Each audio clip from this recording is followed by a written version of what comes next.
ഇനി വൈകേണ്ട, ഇന്ന് തന്നെ നിങ്ങളുടെ വീടിനായി സിസോ സന്ദർശിക്കൂ. സിസോ, മേക്ക് ലൈഫ് സിമ്പിൾ.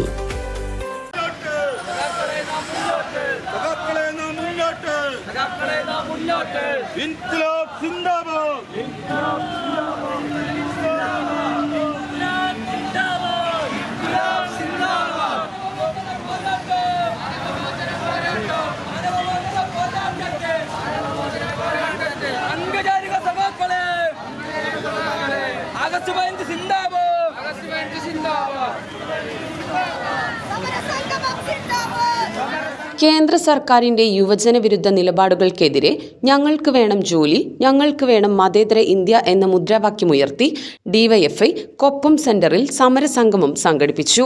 CPM കേന്ദ്ര കമ്മിറ്റി അംഗം CS സുജാത ഉദ്ഘാടനം ചെയ്തു. ഇന്ന് നമ്മുടെ രാജ്യം സ്വാതന്ത്ര്യം പ്രാപിച്ചിട്ട് 78 വർഷം തികഞ്ഞ് നമ്മൾ 79ാമത് പിറന്നാളാണ് രാജ്യമെമ്പാടും ആഘോഷിച്ചത്.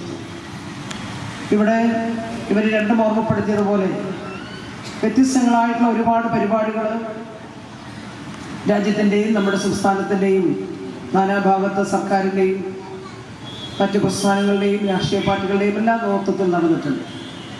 നടന്ന ധീരോദാത്തമായ പോരാട്ടം, ആ പോരാട്ടങ്ങളിൽ പങ്കുവഹിച്ചിട്ടുള്ള ആളുകളെ കുറിച്ചെല്ലാം നമ്മൾ പഠിച്ചിട്ടുണ്ട്. അതിലെവിടെയും RSSനെയോ BJPയോ നമുക്ക് കാണാൻ കഴിയില്ല. സ്വാതന്ത്ര്യ സമരകാലത്ത് മാപ്പെഴുതി കൊടുത്ത് രക്ഷപ്പെട്ടു വന്നവരാണ്. എന്തിനാണ് രാജ്യത്തെ ചെറുപ്പക്കാരൻ്റെ ഊർജ്ജം ഇങ്ങനെ കളയുന്നത്? ബ്രിട്ടീഷുകാർക്കെതിരെ ഇങ്ങനെ സമരം ചെയ്ത് നിങ്ങളുടെ ഊർജ്ജം എന്തിനാണ് കളയുന്നത് എന്നാണ് ഗോൾവാൾക്കർ രാജ്യത്തെ യൗവനത്തോട് പറഞ്ഞു. വേദിയിൽ ഭാനുപ്രകാശ് എഴുതിയ സഖാവ് പുഷ്പൻ എന്ന പുസ്തകത്തിന്റെ കവർ പ്രകാശനവും ഉണ്ടായി.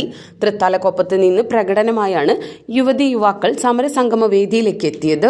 Block president J. അർജുൻ അധ്യക്ഷത വഹിച്ചു. CPM ജില്ലാ സെക്രട്ടേറിയറ്റ് അംഗം Zubaida Ishaq, area secretary T. Gopalakrishnan, area committee അംഗം A. Soman, Koppam panchayat president T. Unnikrishnan, DYFI block treasurer P. Girish എന്നിവർ സംസാരിച്ചു.